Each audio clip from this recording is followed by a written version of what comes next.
Hey, Shalom. I want to give all the glory and praise to Yahweh, Bahashem, Yahweh Shai, Bahashem, Rakah, Kordash, Lebanon's Apostle, Elder Great Millstone, Shabbat to Hopeful Elect, which are the remnant of the Israelites, Israelite foreigners, who don't like us, but they are us, Shalom.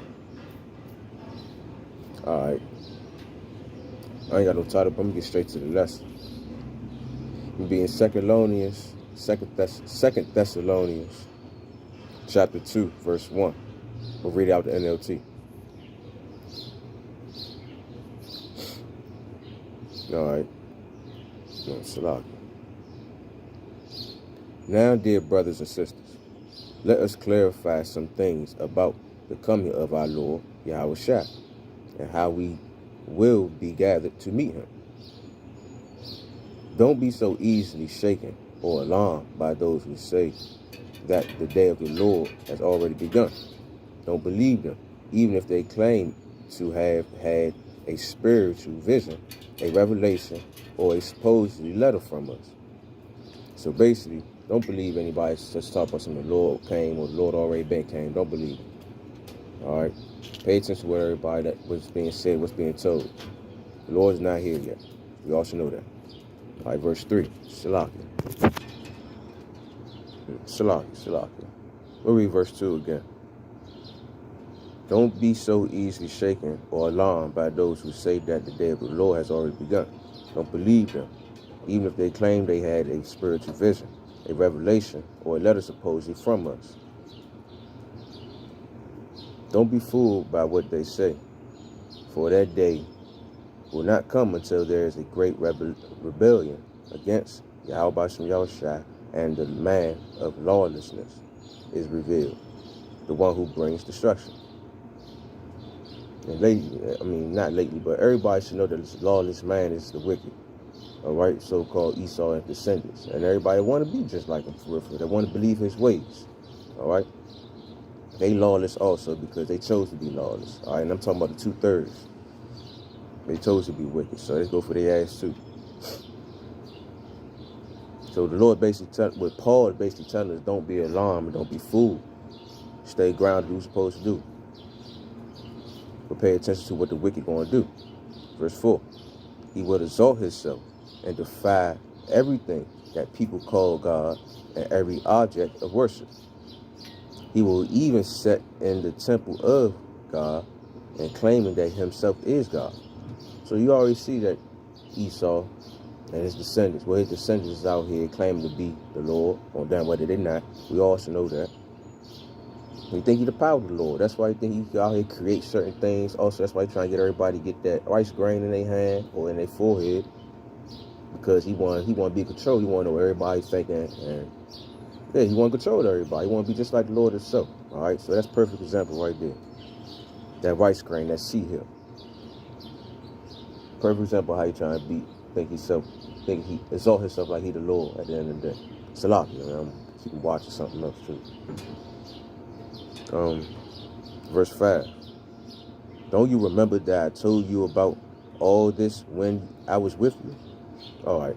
When I first read that, I was like, of course we ain't going to remember because when we was reincarnated, the Lord took our memories, a little joke or whatever. But of course we was there. Of course we're not going to fully remember. But he basically speaking on the times back then with the people that he with right now.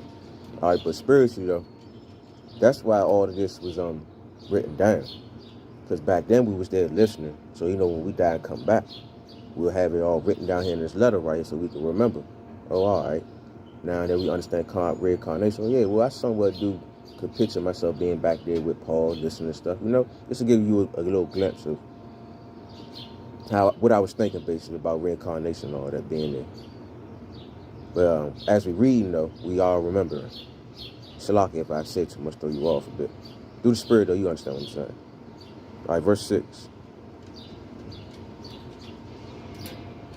And you know what is holding him back, for he can be revealed only when his time comes. For this lawlessness is already at work secretly, and it will remain secret until the one who is holding it back steps out the way. Salaki. All right, so basically that's like the Lord basically letting the wicked go do what he gotta do. Right now, the Lord is holding the wicked back right now because it's not time for him to do what he needs to do. The Lord got to wake up the elect first. Once the Lord wake up the elect, that's when you're going to step out the way, let the wicked let loose. Because at the end of the day, that's what the wicked for. You get the 2/3. And that's the Lord whooping stick at the end of the day. On the wells in verse 9. This man will come to do the work of Satan with counterfeit. Slack, I'm skipping precepts. All right, verse 8. Then the man of lawlessness will be revealed, but the Lord Yahweh Shai will kill him with the breath of his mouth and destroy him by the splendor of his coming. So basically, that's letting it be known the Lord's going to come down and wipe out the wicked. All right. Soon when Yahweh step out the way, let the wicked do what he's going to do. That's when Yahweh Shai going to come down. He's going to destroy their ass. All right. Basically, how it is in Psalms. Let's go ahead and go to it. Psalms chapter 1.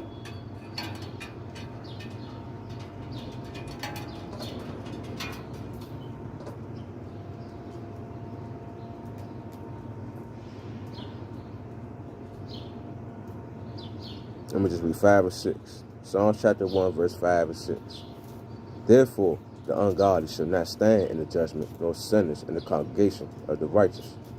For the Lord knoweth the way of righteous, but the way of the ungodly shall perish. Now I'm going to get it in the NLT. They will be condemned at the time of judgment. Sinners will have no place among the godly.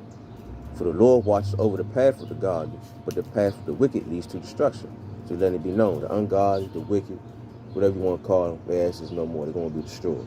All right, so when the Lord come down here, he's going to destroy their ass, whether we want to accept it or not. All right, now let me get back to 2 Thessalonians.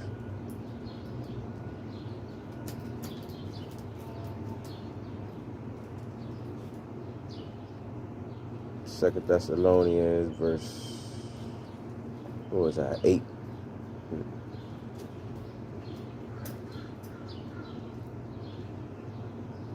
Yeah, I'm going to read verse 8 again. Then the man of lawlessness will be revealed, but the Lord Yahweh Shai will kill him with the breath of his mouth and destroy him by the splendor of his coming. This man will come to do the work of Satan with counterfeit power and signs and miracles. All right, for example, they already letting it be known that Esau out here, the wicked, they're going to be out here trying to make it seem like the chariots is here. All right, they're going to try to make it seem like the Lord is coming. But Paul is telling us, look, pay attention. They're going to have little fake miracles and counterfeit power out here. So pay attention to that because you're going to know who is and who's not. So he's basically telling us, pay attention to when you see the Lord's coming because the Antichrist basically is going to come out here trying to look like the Lord. All right? Don't believe that shit. Verse 10. He will use every kind of evil deception to fool their own. Let me read that over. He will use every kind of evil deception to fool those on their way to destruction, because they refuse to love and accept the truth that will save them. All right, and so when the fake Antichrist come and show the little fake miracles and all that stuff, it's going to be there to deceive the ones that didn't want to believe. All right, and they're going to set their ass up for destruction. Okay, that's basically what he's saying. Verse 11. So Yahweh Shemel Shai will cause them to be greatly deceived, and they will believe these lies, because they ain't want to listen. They ain't want to come to the truth. So the Lord going to make them fall into the wrong things, believe the wrong shit. Why? Because the Lord is in control of everything. I'm going to go ahead and go to Job 12 real quick for y'all.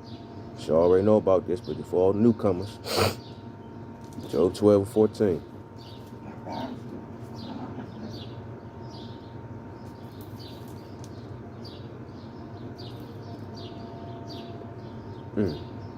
I'm going to read 16. I'm going to read 16. All right, I'm going to read it in the KJV and an NLT. Job 12, KJV, verse 16. With him is strength and wisdom. The deceived and the deceiver are his. So basically with the Lord is strength and wisdom. The ones that's being lied and the ones that is lying is in his control at the end of the day. All right. Now I'm getting NLT. Yes, strength and wisdom are his. Deceivers and deceived are both in his power. It's simple. No need to break that down. So at the end of the day, the Lord is causing this to happen because nobody wanted to be sincere at the beginning of the day. So they're going to cause 2/3 to get destroyed. They're doing it for their own sake, not for the Lord's sake. They're not sincere about this. at the end of the day. And Paul is letting it be known. Look, this is what the Lord revealed to me. This is what he told me. This was going to happen. So I'm letting y'all know what's going to go down so y'all can be prepared for what's to come. And we need to be sincerely thankful for that. Because he ain't had to tell us shit.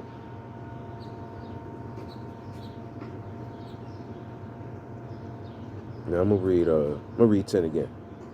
He will use every kind of evil deception to fool those on their way to destruction, because they refuse to love and accept the truth. That's what saved them. Because they refuse to love and accept the truth, that will save them. So Yahweh Shem Shai will cause them to be greatly deceived, and they will believe these lies. Then they will be condemned for enjoying evil rather than believing the truth. That's why they won't believe the truth. Verse 13. As for us, we can't help but thank Yahweh B'Shem Shai for you, dear brothers and sisters, loved by the Lord. It's Paul speaking to us. We are always thankful for that Yahweh B'Shem Shai chose you to be among the first to experience salvation. A salvation that can come through the Spirit who makes you holy and through your belief in the truth. Right there, that's love right there, man. You gotta love the simple fact that Paul loved the simple fact that we come into the truth. We gotta love the simple fact that the Lord chose us that we can come to this truth. All right? He called a lot of us to be in it. Salaki. He called a lot of us, but some of us only gonna be chosen to be saved in salvation. But it's still beautiful, the simple fact that he chose you to be called. All right? He ain't had to tell us nothing. He called you to salvation when we told you the good news. Now you can share in the glory of our Lord Yahweh Shai. With all these things in mind, dear brothers and sisters, stand firm and keep a strong grip on the teachings we passed on to you, both in person and by letter. Because you got to remember, we was there in person, spiritually. We was there in person physically. Then we was reincarnated, died, came back. Now we here. They getting it by letter, just like I was saying earlier. Verse 16. Now may our Lord, Yahweh Shai himself, and Yahweh, our Father, who love us by his grace, give us eternal comfort and a wonderful hope, comfort you and strengthen you in every good thing you say, and every good thing you do and say. So basically, he's telling us, now that you know that there's going to be people out here to deceive you, it's going to try to lie and say that's the Lord, just pay attention, stand firm. Make sure you have to go to give you spiritual guidance so you can know who's real and who's not. All right, stand firm in that.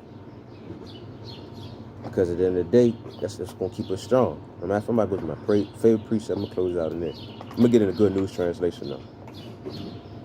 All right, Ecclesiasticus or Ben Sirach 22:16. We'll read 16. I'm going to stop at 17. A wooded beam can be put into a building so firmly that an earthquake cannot shake it loose.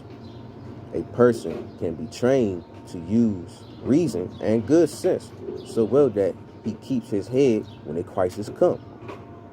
A mind that thinks things through intelligently is like a firm wall, finely decorated. So the Lord right here basically saying, you staying grounded in this truth, staying firmly believing on what Paul and other prophets told us. When things come and crisis come, ain't nothing going to shake you, ain't nothing going to make you break. You're going to stay firmly with the Lord. You'll have fear in the Lord instead of fear of man. All right? You're going to make sure you do what you're supposed to do to your best ability. That's why he said, hold on, let me go back to 2 Thessalonians. That's why he said, 2 Thessalonians 2:15, all these things in mind, dear brothers and sisters, stand firm and keep strong. Grip on the teachings we pass on to you both in person and by letter. So stay firm so when things start getting shaky and the deceivers start out here trying to deceive us, you don't go nowhere. You standing firm, believing in the Lord, trusting what Paul told us and everybody else that told us that's in this truth. The prophets like mine. All right? That's basically the point for real. I ain't had too much else to say. But yeah, just stay firm. All right, so hopefully that was edifying. Straight to the point. I want to give all the glory and praise to Yahweh, Bahashem, Yahweh Shai, Bahashem, Bakar, Kodash. The belongs to the apostles, the elders, great millstone. So I want to hopeful that the remnant of the Israelites and the Israelite foreigners. They don't like us, but they are us, Shalom. Man, I just want to say the water, Yahweh, send me out shot for this truth, man. And Lord's will to the end. All the sincere, stay firm. And we get our salvation. All right, Shalom.